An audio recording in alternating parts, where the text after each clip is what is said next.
everyone! So today I decided I would try another stencil painting. The last one really came out nice and I liked it a lot, and so I decided that I would do another one. And so I have the same stencil that last time, the heart, but there's this little line here, and this is what I'm going to do today. Just a line on the bottom of the canvas, and I think it's going to just add a little thing, just some details. I'm not sure if I want to put it like maybe a bit offset or just straight, but I think it's going to be straight, and maybe we can try offset another time. So what I'm going to do is just put a piece of masking tape to hold it in place.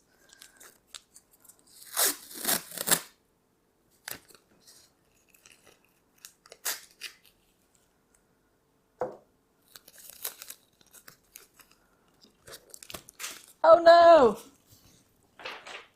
Okay. Blooper. It fell, but that's okay. Masking tape. Now align it on both sides so it's straight. Should I do it a little bit higher on the canvas? I think so. Yep, there we go. I think that's the spot I want. Maybe just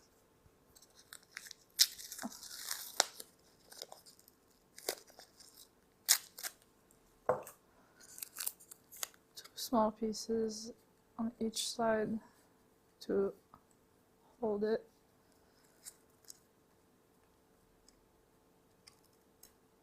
Down because the weight of the rest is making it lift, but anyway, when I put the paint on, it's going to flatten it.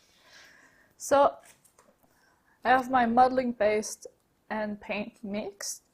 The thing is, you really don't need a lot of paint to tint it, and it's about 10% paint, not even. I mixed a bit of fluorescent pink and a fluorescent red in this.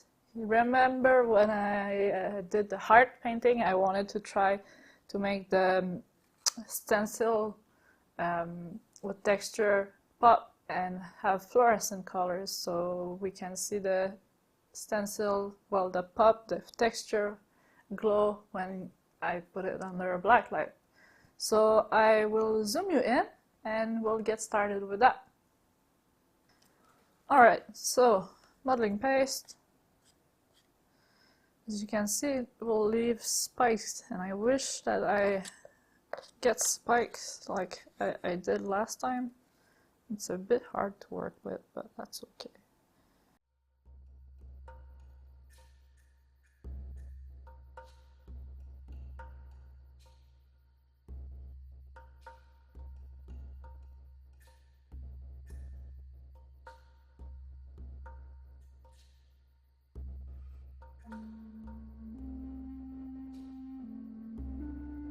Try to flatten it a little bit.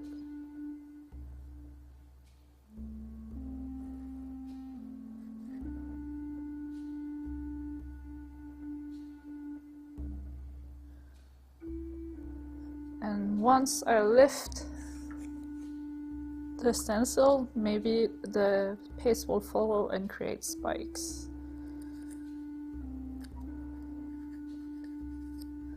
So let's take that slowly and lift this.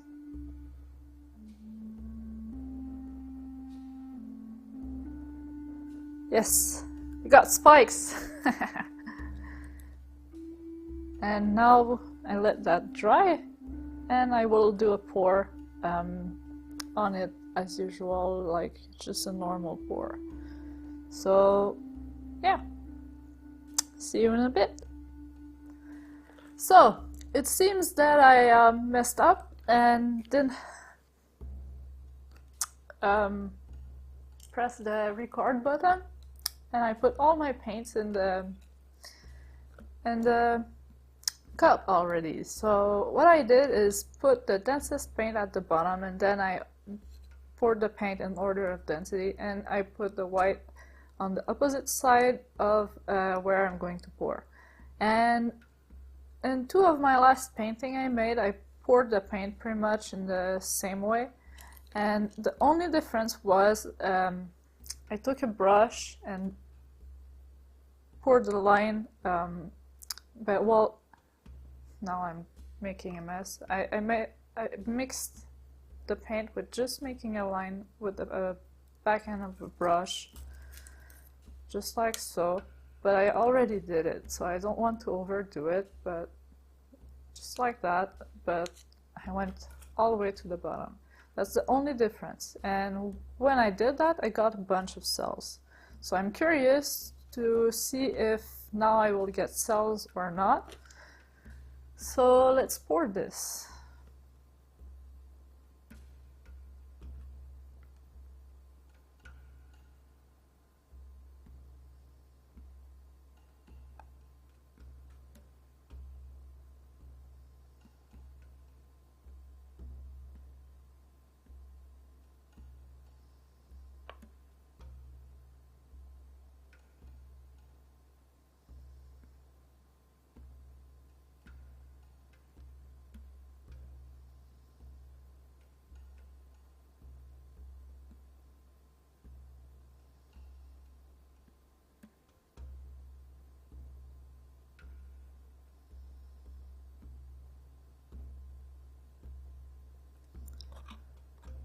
Going to cover my corners because that's the hardest part to cover usually.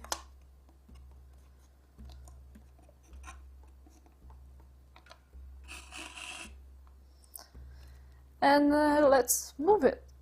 I forgot to put gloves on, so I'll do that right away. Avoid the worst of it. It seems I'm getting a bit of cells already.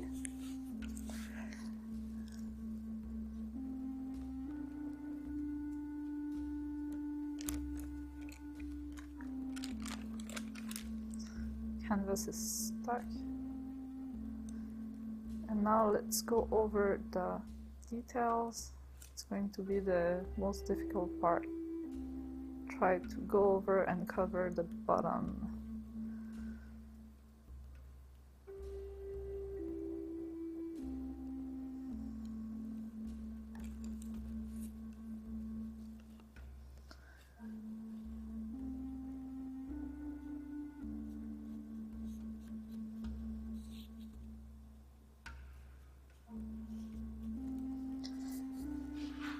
And I will give you a time lapse while I cover my sides and see if it changes.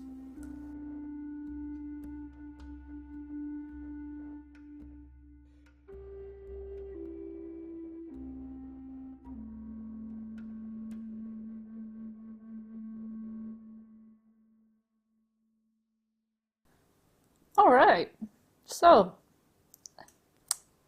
pretty happy with this painting, really. I love the movement and the lines, the organized lines, and then the contrast here with all the little zigzags. And I can't wait for it to dry so we can see really the texture of the modeling paste under there. Also, this will contrast nicely under the black light as well as daylight with the pink and the green. This is fluorescent paints, like I mentioned in the beginning, so the texture will glow with the black light, and some of the green in here will also glow under black light. Not sure which which green it is at this point. There's so many different greens. It's lovely though, really. It's not a color that I usually work with a lot. I used a little bit of blue and yellow as well for an analogous color harmony in the paint, but since I knew it would be mostly green, I decided to contrast it with pink. changed a little bit, not much cells. I'm not sure if it's because of my mishap and I let the paint in the cup too long, because I had to explain what I did, but bit of cells forming up, the yellow is coming through, long cells, I like those.